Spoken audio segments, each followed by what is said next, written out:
Thank you, Majority Leader, for your continued leadership on this very important issue. As we see across the state, there are a number of constituencies of ours that are constantly saying we can't afford our utilities. And this package today represents our continued adherence to not only the challenges, but ultimately our commitment to finding solutions. And so my bill in this package would establish what's called a energy usage monitoring program, which empowers customers to set usage or cost thresholds and receive alerts when they're about to exceed them. This is a very simple tool that can help people prevent costly surprises when it comes to their utility bills and allows them to make more informed choices with respect to their energy, especially at a time when we know our families are continuing to try to make every dollar stretch. This is the kind of real-time data that is more than helpful, it is necessary. There are other states that have utilized this tool, like New Jersey, and as we continue to move forward with these packages of bills, it is not just simply about the bills, it's about accountability. We are continuing to be committed to not only improving transparency, but ultimately making utilities more affordable so that all of our constituents can have more improved access. And so I want to thank all of my colleagues for their bills in this package, and of course, our Senate Majority Leader for her continued leadership on this very important issue. Thank you. Again, thank you, Senator Webb, and all of my colleagues, because again, we understand that this is an issue that's impacting everyone, and we are really trying to put pressure everywhere we can for, as you know, my colleagues have said, transparency, accountability, and of course, acknowledging the fact that we need utilities, and clearly, you know, they need us. So that being said, on topic. And I just want to, I know two of the actors I don't want to call you out for being, yes, Dan, you know, I see you snick. Where I commended all of your colleagues here for being great in the, you know, singing, dancing, and, you know, doing what you did. But you missed that part of it. So I just wanted you not to know. It's okay. I will say somebody was critiquing the performance in the room, and I'll let you figure out who that might be, but okay.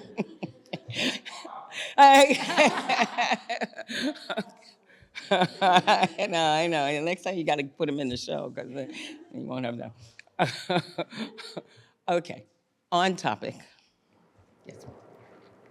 So utilities and even the PSC have kind of said that the biggest drivers of these rate hikes that utilities are proposing on the electric side in particular are because of the state's policies promoting electrification, you know, driving load growth and the need to invest in the system.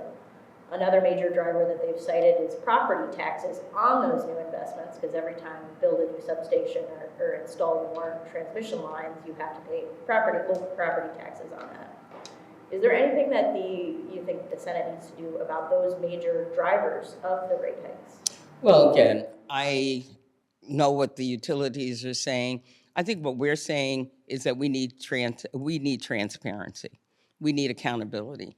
And until we get that, until we have the Public Service Commission, you know, work on consumers' behalf, not just listening to the utility, I think we will be at a better point. Obviously, global warming is a thing. Obviously, we have to, you know, use more renewables. We're trying to save the planet as well as save access to utilities. We need partners, and I think this is what we are continuing to cry out for, a partnership that allows for accountability, allows for transparency, and allows for us working together to do the things that we need to do in order to make sure that not only it's an economic issue, but also it's an environmental issue. So we all have to step up, but we can't step up in the dark.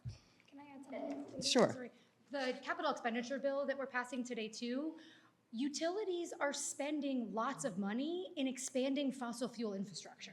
So they're actually spending a lot of money that's doing something that's diametrically opposed to what we're trying to do in the state, which is save our planet and make sure we have a planet to live on and shift to renewable energy. So that's why the transparency on the capital expenditure bill is so important, because it will force them to say where they're doing rate hikes specific to natural gas pipelines or other fossil fuel infrastructure.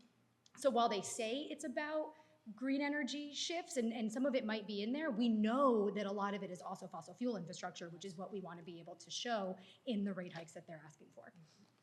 Yeah, no, there's a lot. I mean, when we had the delivery charge syndrome, there's delivery charges, nobody knows what to expect. Sometimes they even exceed what the actual utility usage is. So, I mean, there's just a lot of transparent, that's why we keep pushing on this, because people want to understand why their bills continue to go up, and I'm suggesting that we could do a better job in helping everybody get to, the right answers. So, Can I just? oh, yes, go ahead. I just had the anecdotal note here that one of my constituents charged $316 in usage and $716 in delivery in a month. They get to the $1,000. That is not uncommon this year. And to Senator Hinchy's point, at least for Con Ed, you can actually look, if you want to spend time, and look at the capital investment, and a significant portion of it is improving their existing infrastructure, not moving to renewables. A very significant portion of it. Now, obviously, they need to upgrade their existing structure, but we are trying to strike a balance here with the investment in renewables at the same time, as the leader said. And frankly, people don't understand, and they've bought what you're saying as the reason why the rates have gone up, and I would dispute that that's the real reason why the rates have gone up. Any other run? Oh, go ahead. And just, on a couple of these bills deal with sort of the composition of the Public Service Commission. The Senate obviously has a very prominent role in confirming or not Public Service Commission members. So do you think that any of the members that you've previously, confirmed are not doing a good enough job, or, do you think you need to take a more aggressive stance on nominees? I don't really think there's any person that we would, say is not doing this or not doing that. But, again, by passing legislation like the types of legislation we are passing, I think it's very, very clear where we stand on what the Public Service Commission should be doing more of. And, there are several ways to make our voices heard. This is certainly one of them. Any other on topic? Yes, Steve. I am curious that there's been in the news recently some maybe pipelines being revived in New York. What's your position on that, I guess? And is there anything that you want to do to push back or push forward?